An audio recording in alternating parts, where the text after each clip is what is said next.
Let us apply this. So, we want to find out the derivative of this function f, instead of x it is written as t, f of t equal to tan of 5 minus sine of 2t. So, sine 2t means really sine of 2t, we write it as an abbreviation sine 2t. So, now here what happens? There is a series of composition here.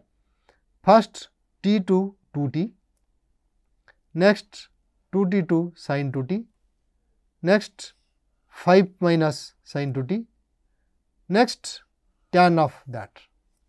There is a series of compositions here. We have to proceed slowly. So, let us say s equal to 2t and x of s is 5 minus n, directly we are taking instead of another composition. So, x of s is 5 minus sin s and f is tan of x, right, tan of x, this is your x now. So, f is tan of x. Now, we have 3 compositions, 5 minus sin s we can directly differentiate, it is f plus g form. Okay. So, what happens? df by dt, that is our interest to find. So, df by dt is df by dx, f is a function of x is a function of s, so dx by ds, and s is a function of t, so ds by dt. That is how the chain rule is applied in succession. So, df by dx, which is tan x, that gives secant square x, dx by ds, so that gives 5 differentiation is 0, minus sin s you get minus cos s, so it is minus cos x, and then ds by dt, which is 2, derivative of 2t, that gives 2. So, you simplify, you would get minus 2 cos s secant square x, and you replace to get in terms of t, that is minus 2 cosine 2t, s is 2t, and x secant square x is 5 minus sine 2t. So, we write 5 minus sine 2t. So, that is how we will be using the chain rule. Now, there is a shortcut, we do not have to always write s equal to 2t, x equal to this and f equal to tan x. We proceed that directly this way. We say d of tan 5 minus sine 2t by dt is d of tan 5 minus sine 2t by d of 5 minus sine 2t multiplied by d of 5 minus sine 2t with respect to 2t and multiplied by d of 2t with respect to t. So, directly we can write it and then proceed immediately to get the answer. This is how we will be doing in a shorthand way. Let us take another example. We are required to find the derivative of f, where f of x is given as 5 x cubed minus x fourth whole to the power 7. Of course, if you expand it by binomial theorem, you can do it, but there is no need, chain rule will come of help. So, what we do? We use the chain rule directly, df by dx is df, that is 5 x cubed minus x 4, we think of as one variable to the power 7. So, d of this to the power 7, d of that into d of that 5 x cubed minus x 4 with respect to x, which we can differentiate because we know for differentiation of polynomials. So, first one gives d y to the power 7 by dy, which is 7 y to the power 6, 5 x cubed minus x 4 to the power 6, and the next one gives 5 into 3, 15 x square 4 x cubed, that is what it is. So, it is pretty straightforward. We will take one more example. We are required to find the derivative of the function f x, which is given implicitly by an equation. So, what is the equation? It is x square plus sine of x y plus y square equal to 0. We want to find dy by dx, which is f prime x. So, what do we do? We differentiate the whole thing implicitly, of course, using chain rule whenever required, because y is there. So, what do? We differentiate the equation, x square gives 2x and now sin x y. So, that gives d of sin x y divided by d x y. Of course, you have to put a bracket to disambiguate. Then that gives us cosine of x y multiplied by d x y with respect to x. So, what is dxy with respect to x? Let us find out d of xy with respect to x. So, that is by multiplication formula d of f into g is f prime g plus f g prime. So, f prime is x prime g plus x y prime. Now, x prime y is x with respect to x gives us 1. So, that is y, and x y prime we have kept as it is x y prime. So, that is how you get the first one for differentiation of sin x y. Next we have y square. So, dy square by dx. So, again it will be chain rule dy square by dy into dy by dx.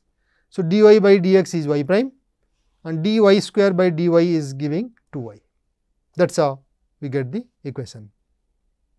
So, this is okay. Then we have another equation now of involving the derivatives.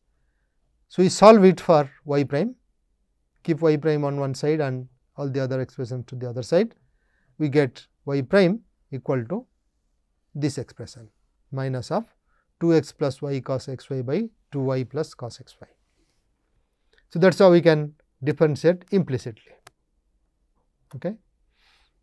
Let us take another example. We are required to find the tangent and the normal to the curve y equal to f x. So, it is a function, graph will be curve, we will write that as curve y equal to f x, which is given implicitly by this equation. We are interested in tangent and normals. So, we suppose that it will be differentiable and that derivative at 2 exists.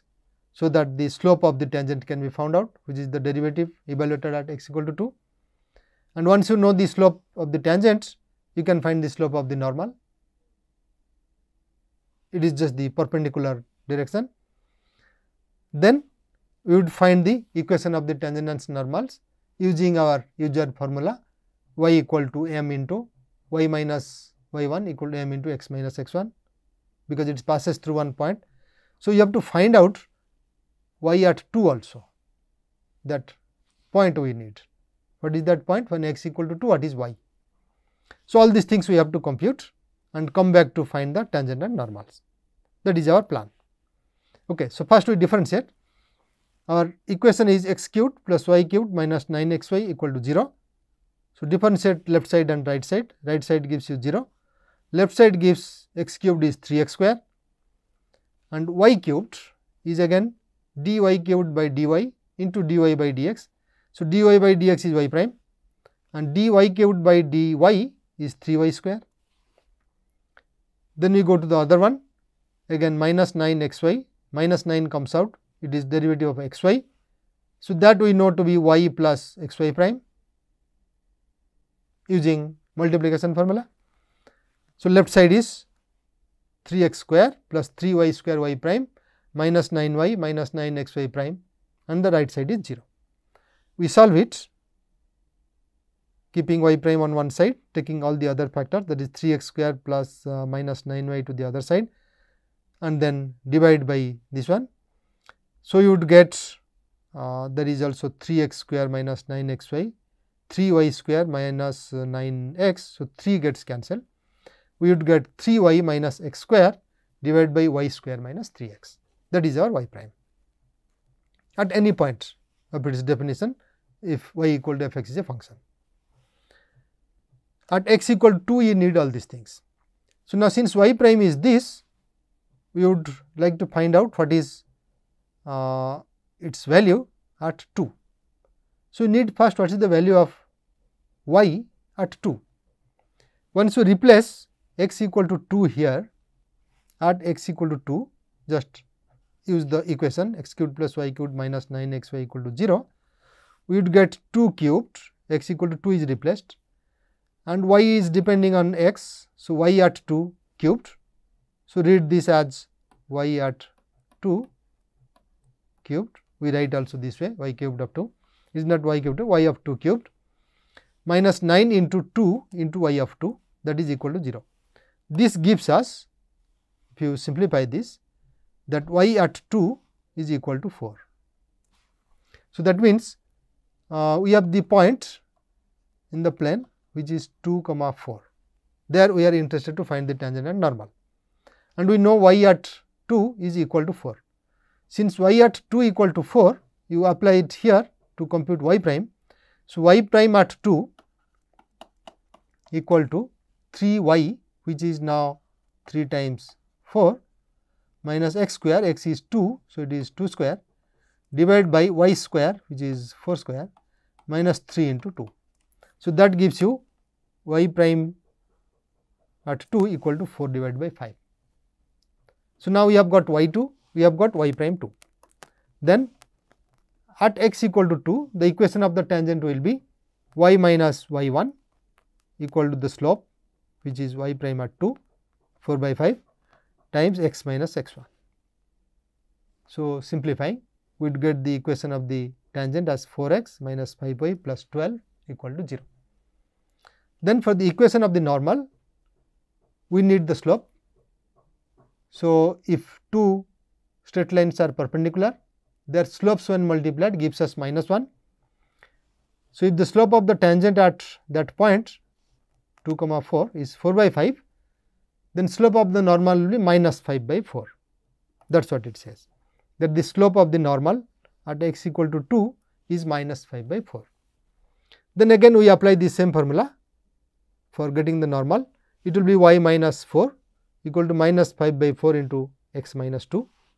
So, that gives 5x plus 4y minus 26 equal to 0. So, it is an application of the derivative idea to compute x prime and y prime for curves given implicitly even. So, see all these derivatives, we have taken only one derivative f prime x. Now, you can really take more derivatives, right. If f prime x exists at every point of the domain of x, then it is a function also defined on the same domain. And if that function is again differentiable, then its derivative we would write as f double prime x, right. So, we can compute its derivative again. This is called the second derivative or second order derivative of f of x. Similarly, we have third order derivatives, right, fourth order derivatives and so on. In general, the nth order derivative we will write this way, f n of x. So, what does it say physically, this second derivative? Suppose t is time and f of t is the displacement of a body. So, f prime t gives the speed at a point and f double prime t will be its differentiation. It is really acceleration takes care into direction also, but in the absence of any term we are just writing acceleration. It is really the absolute value of that, not the direction, but the length of that vector. So, that gives f double prime t, that can be thought of as acceleration.